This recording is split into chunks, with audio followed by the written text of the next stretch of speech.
How does a house become a graveyard of memories, a silent witness to lives that once vibrated with laughter and sorrow?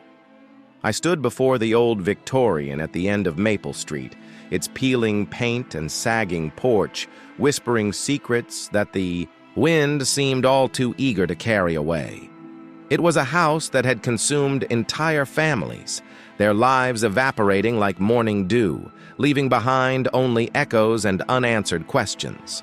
I had heard the tales, of course, stories that danced on the tongues of the townsfolk in Cedar Grove, filled with hushed tones and wary glances, each recounting tinged with a mix of intrigue and dread. I had come to Cedar Grove seeking solace, a quiet escape from the chaos of my past. Growing up in a bustling city like Chicago left me yearning for peace. But the moment I stepped into this small town, I felt a pull toward that enigmatic house.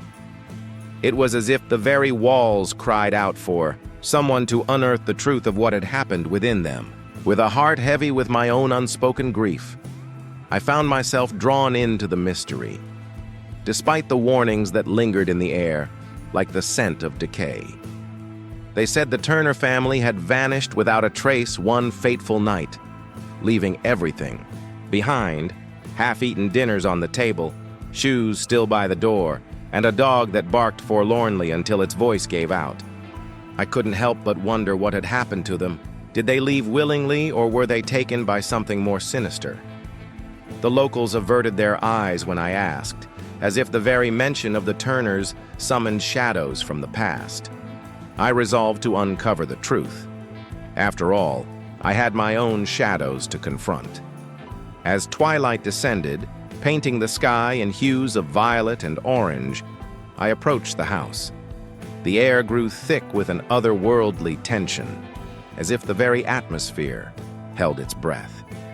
The front door creaked open, inviting yet foreboding, and I stepped inside, the wooden floorboards groaning beneath my weight. The interior was cloaked in a suffocating silence, punctuated only by the occasional scuttling sound from the darkened corners. Dust motes swirled in the faint light that filtered through grimy windows, casting eerie shapes that seemed to dance away from me. But it was the smell that struck me first, a musty, stale odor of neglect mixed with something else, something metallic, like rusted iron. My heart raced as I moved deeper into the house, the wallpaper peeling like the past itself, revealing layers of history that begged to be uncovered.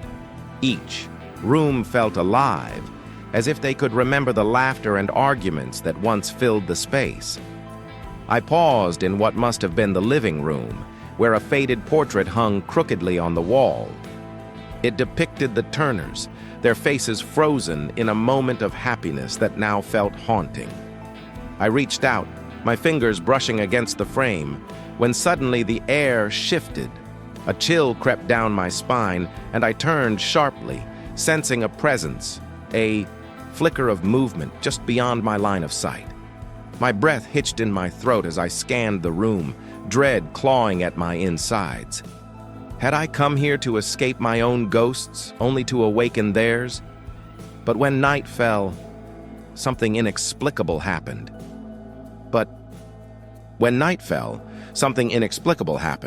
The shadows in the corners lengthened, creeping closer, and I felt an almost electric charge in the air. It was as if the house had come alive, pulsating with a rhythm that matched the frantic beat of my heart. The oppressive silence shattered when I heard it. Soft whispers, lilting and mournful, weaving through the air like an ancient lullaby. I froze, straining to make out the words, but they slipped away like smoke through my fingers. I stumbled back, my pulse quickening. I was not alone. I had come seeking answers, and now, confronted by an unseen presence, the weight of my own sorrow loomed larger. As I turned to leave, the front door slammed shut with a force that rattled the very bones of the house. Panic surged through me, and I raced through the dimly lit rooms, desperate for an exit. But every doorway led me deeper into the labyrinth of memories, and I could feel the house pulling me in, as if it had claimed me as part of its tragic story. In my frantic escape, I nearly collided with a figure emerging from the shadows. A man, tall and gaunt with hollow cheeks, stood before me, his eyes shadowed but piercing. "You shouldn't be here," he said, his voice low and gravelly. "This place isn't safe." I stared at him, confusion mingling with fear. "Who are you?" "Eli," he replied, a hint of weariness in his tone. "I used to live here long before the Turners. I came back to find something I lost." His gaze drifted past me as if he could see things I could not. "But it seems the house has other plans." "What do you mean?" I asked, my voice trembling. Eli stepped closer, the dim light illuminating the haunted depths of his eyes. "The house remembers everything. It feeds on the pain of those who have suffered within its walls. The Turners, they're not gone. They're trapped here, bound to this place by their anguish, just like I am." I felt a chill run down my spine as I considered his words. My own struggles felt insignificant compared to the haunting sorrow that enveloped this house. "What happened to them?" I whispered, forcing the question past the lump in my throat. "They were taken," Eli said, his voice barely above a whisper. "Not by their will. Something darker lurks within these walls. I've been trying to find a way to set them free, but the more I dig, the more the house fights back." As he spoke, I sensed an urgency in his tone, as if time was running out. "You should leave," he urged, "before it's too late." But I felt a different pull, a connection to the Turners and a longing to understand their fate. "I can help you," I blurted out, surprising even myself. "If you know something, I want to know too." Eli hesitated, a flicker of hope igniting in his hollow eyes. "You're brave, but bravery can be dangerous here. The house will not give up its secrets easily, and it might retaliate.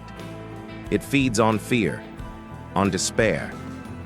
As I considered his words, I thought of my own ghosts, the pain I had carried with me from Chicago. Would facing this darkness help me confront my own? "I'm not afraid," I said, though my voice quivered. "Not anymore." Eli studied me for a long moment, then nodded, slowly. "Then we'll need to uncover the truth together, but we must tread carefully. The house reacts to intention. If it senses our resolve, it will unleash its fury.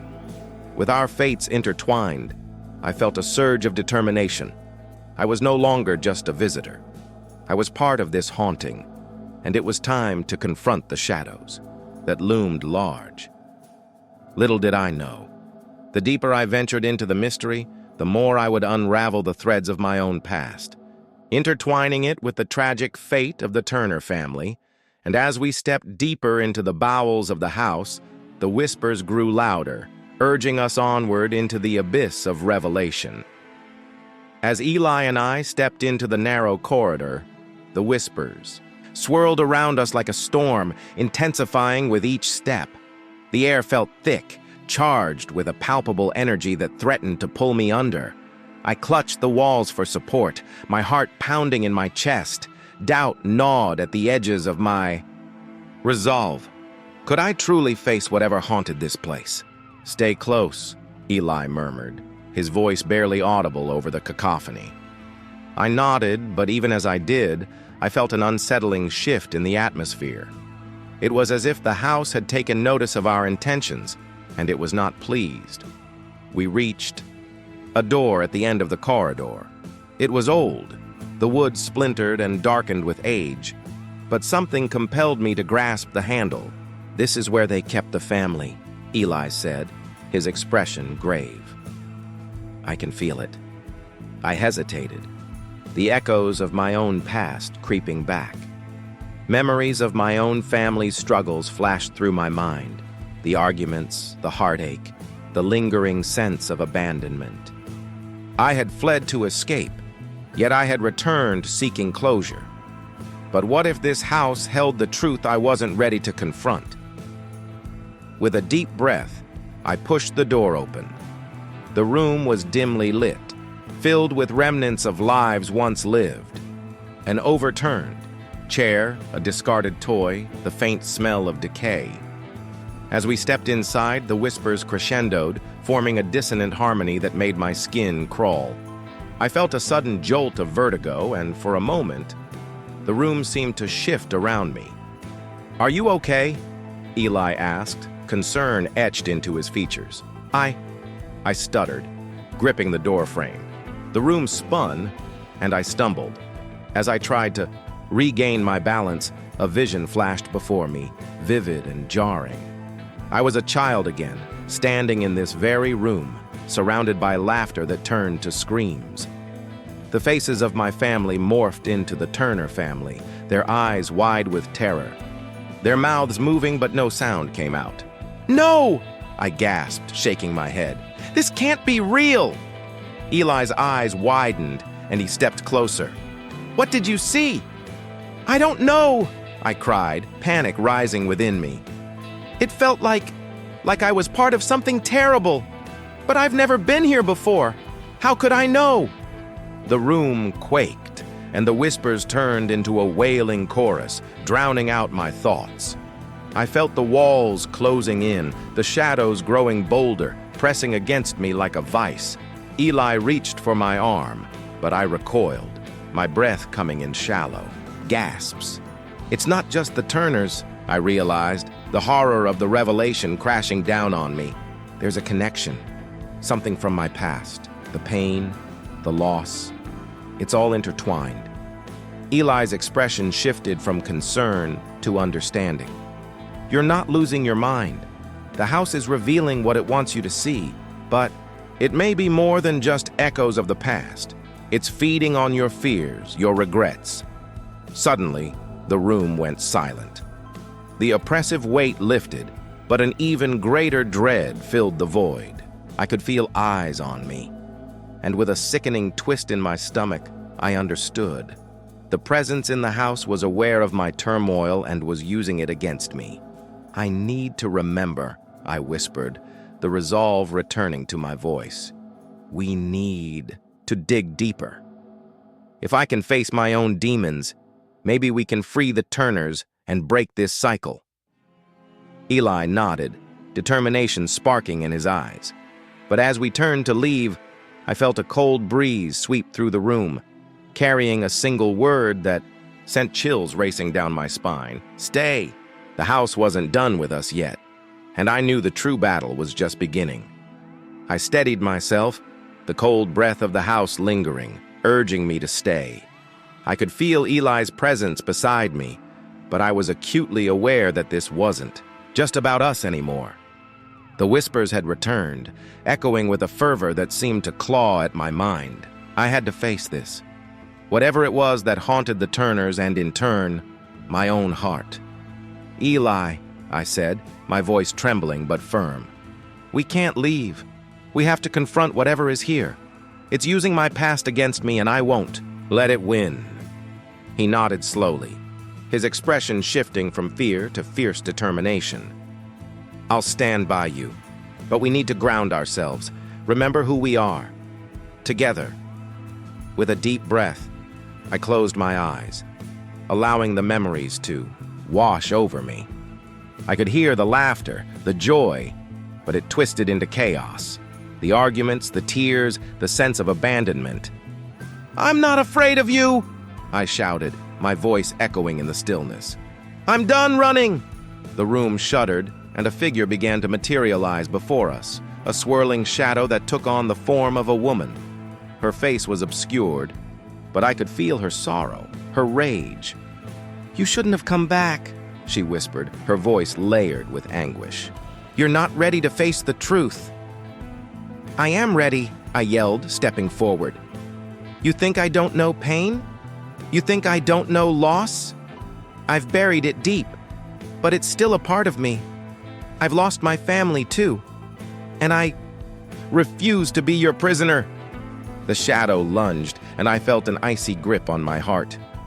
I gasped, the memories crashing over me like waves, my mother's tears, my father's silence. I stumbled back, and Eli caught me, grounding me once more. "Focus! Remember who you are!" he urged. I took a breath, recalling the love I had once felt, the promise of healing that lay ahead. "You're not my past.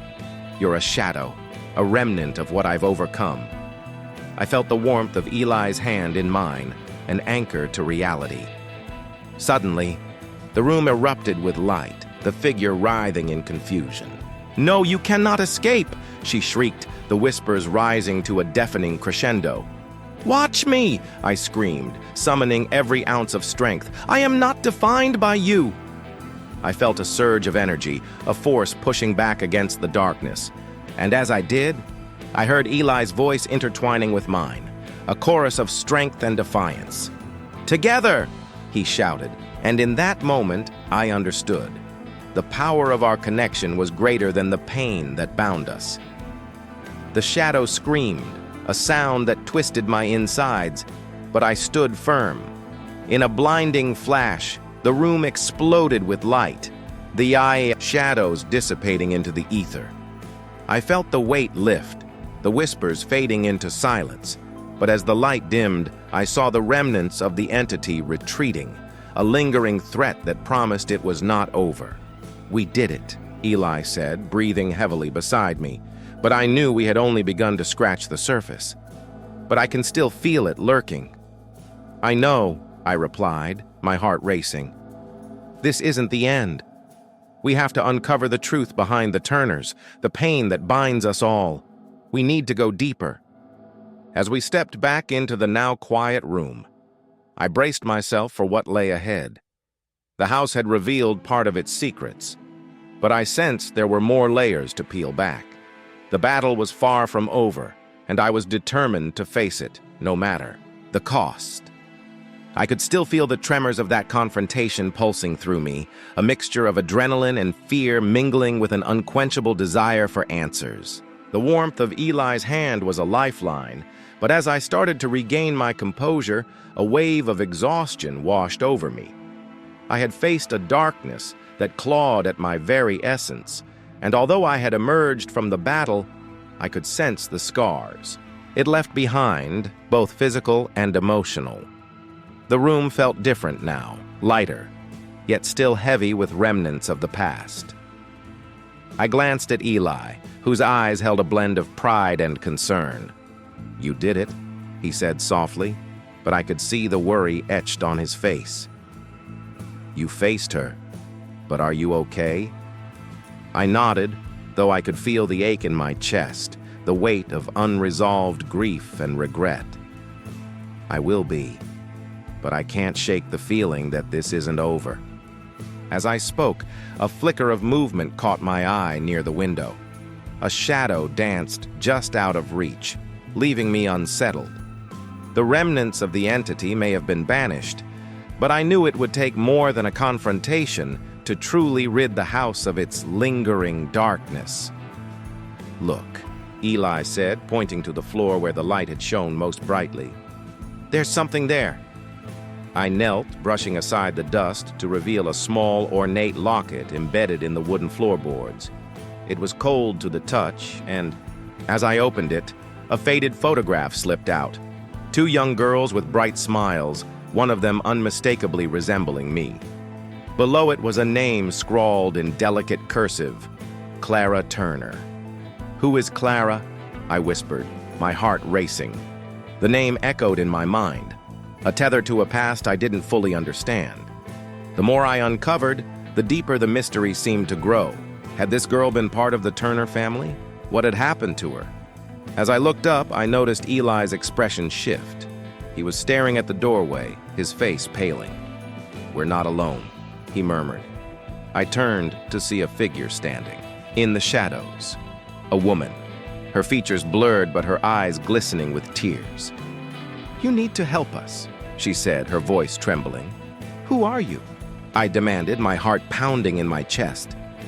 "I am Clara's sister," the woman said, her voice barely above a whisper. "The house holds our secrets, but it's not just ours. You have to find out what happened to us. You're tied to this place, whether you like it or not." The weight of her words settled over me like a shroud, and I felt the familiar chill of dread creep back in. I had faced one nightmare, but now I was being pulled into another. Eli stepped closer, protective yet curious. "We will help you," he pledged, his voice strong.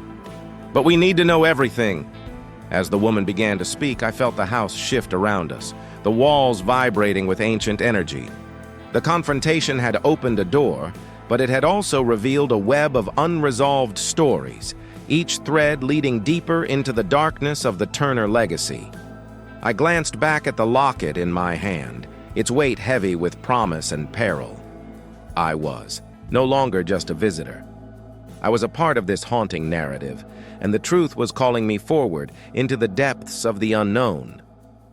I could still feel the tremors of that confrontation pulsing through me, a mixture of adrenaline and fear, mingling with an unquenchable desire for answers. The warmth of Eli's hand was a lifeline, but as I started to regain my composure, a wave of exhaustion washed over me. I had faced a darkness that clawed at my very essence, and although I had emerged from the battle, I could sense the scars. It left behind both physical and emotional. The room felt different now, lighter, yet still heavy with remnants of the past. I glanced at Eli, whose eyes held a blend of pride and concern. "You did it," he said softly, but I could see the worry etched on his face. "You faced her, but are you okay?" I nodded, though I could feel the ache in my chest, the weight of unresolved grief and regret. "I will be, but I can't shake the feeling that this isn't over." As I spoke, a flicker of movement caught my eye near the window. A shadow danced just out of reach, leaving me unsettled. The remnants of the entity may have been banished, but I knew it would take more than a confrontation to truly rid the house of its lingering darkness. "Look," Eli said, pointing to the floor where the light had shone most brightly. "There's something there." I knelt, brushing aside the dust to reveal a small, ornate locket embedded in the wooden floorboards. It was cold to the touch, and as I opened it, a faded photograph slipped out. Two young girls with bright smiles, one of them unmistakably resembling me. Below it was a name scrawled in delicate cursive: Clara Turner. "Who is Clara?" I whispered, my heart racing. The name echoed in my mind, a tether to a past I didn't fully understand. The more I uncovered, the deeper the mystery seemed to grow. Had this girl been part of the Turner family? What had happened to her? As I looked up, I noticed Eli's expression shift. He was staring at the doorway, his face paling. "We're not alone," he murmured. I turned to see a figure standing in the shadows, a woman, her features blurred but her eyes glistening with tears. "You need to help us," she said, her voice trembling. "Who are you?" I demanded, my heart pounding in my chest. "I am Clara's sister," the woman said, her voice barely above a whisper. "The house holds our secrets, but it's not just ours. You have to find out what happened to us. You're tied to this place, whether you like it or not." The weight of her words settled over me like a shroud, and I felt the familiar chill of dread creep back in. I had faced one nightmare, but now I was being pulled into another. Eli stepped closer, protective, yet curious. "We will help you," he pledged, his voice strong. "But we need to know everything." As the woman began to speak, I felt the house shift around us, the walls vibrating with ancient energy. The confrontation had opened a door, but it had also revealed a web of unresolved stories, each thread leading deeper into the darkness of the Turner legacy. I glanced back at the locket in my hand, its weight heavy with promise and peril. I was no longer just a visitor. I was a part of this haunting narrative, and the truth was calling me forward into the depths of the unknown. As Clara's sister revealed fragments of their tragic past, I felt the boundaries of time blur, as if the house itself was alive, breathing its secrets into me. Yet as she spoke, an unsettling realization dawned. The deeper I delved into their story, the more tethered I became to their tragedy. Would I unearth the truth only to find my own identity entwined with the darkness that had claimed Clara and her sister? Was I destined to become the next ghost haunting these halls, or could I break the cycle? The echoes of their sorrow filled the air, and I realized that the choice was mine alone, to embrace the darkness or to fight against it. But just as I made my decision, the shadows in the corners of the room flickered, whispering promises both alluring and terrifying. Suddenly, the woman's image flickered like a candle in the wind, her form becoming indistinct.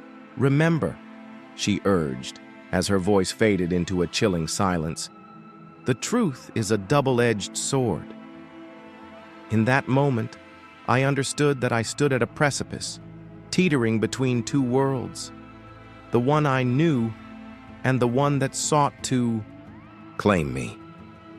The house sighed, its walls vibrating with anticipation, as I grasped the locket tightly, feeling the weight of Clara's legacy in my hands.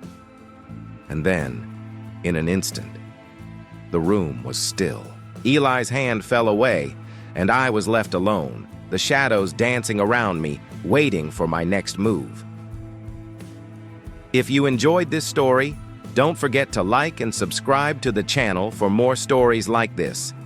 Share with your friends so they can also embark on this mystery-filled adventure. Leave a comment below telling us your favorite part or what kind of ending you'd like to see in a future story.